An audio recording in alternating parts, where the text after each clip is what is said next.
الحمد لله رب العالمين الرحمن الرحيم ملك يوم الدين إياك نعبد وإياك نستعين اهدنا الصراط المستقيم صراط الذين أنعمت عليهم غير المغضوب عليهم ولا الضالين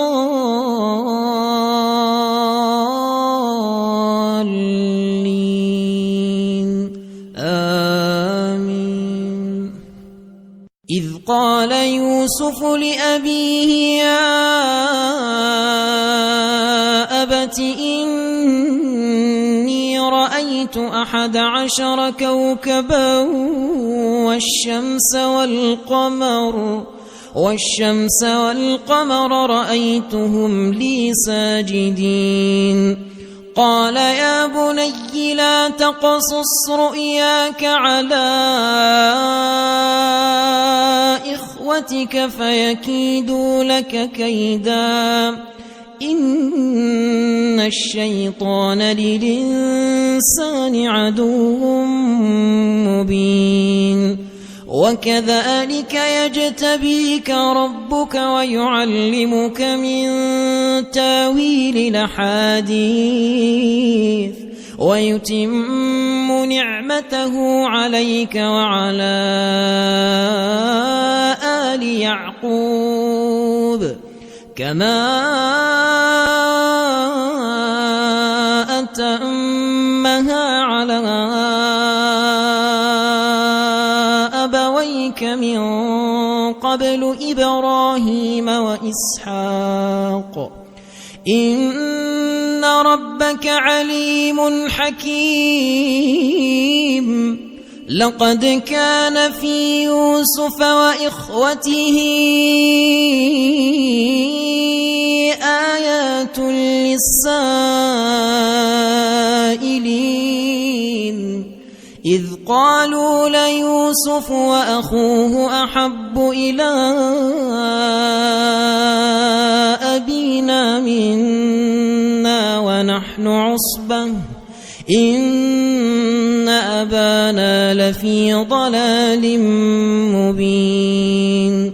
اقتلوا يوسف أو اطرحوه أرضا يخل لكم وجه أبيكم وتكونوا من بعده قوما صالحين. قال قائل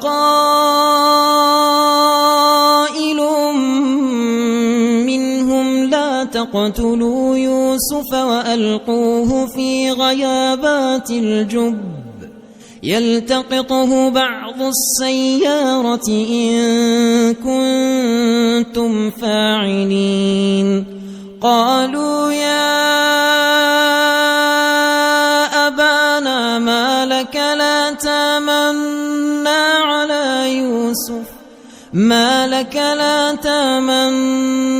على يوسف وإنا له لناصحون. أرسله معنا غدا يرتع ويلعب وإنا له لحافظون.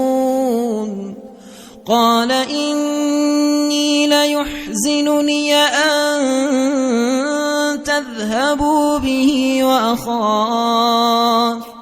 وأخاف أن يأكله الذئب وأنتم عنه غافلون.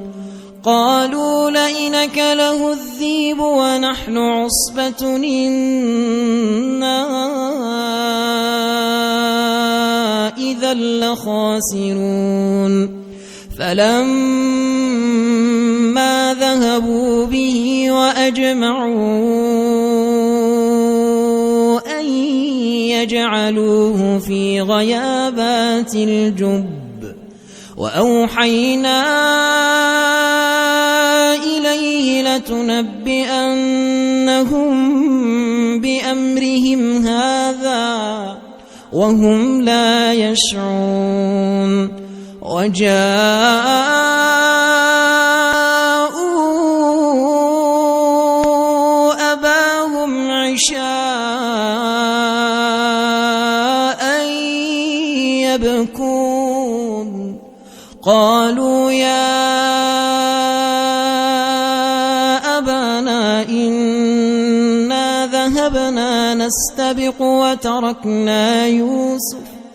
وتركنا يوسف عند متاعنا فأكله الذئب وما أنت بمؤمن لنا ولو كنا صادقين وجاءوا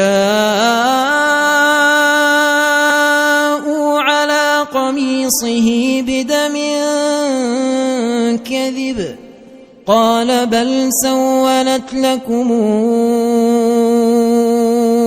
أنفسكم أمرا فصبر جميل والله المستعان على ما تصفون.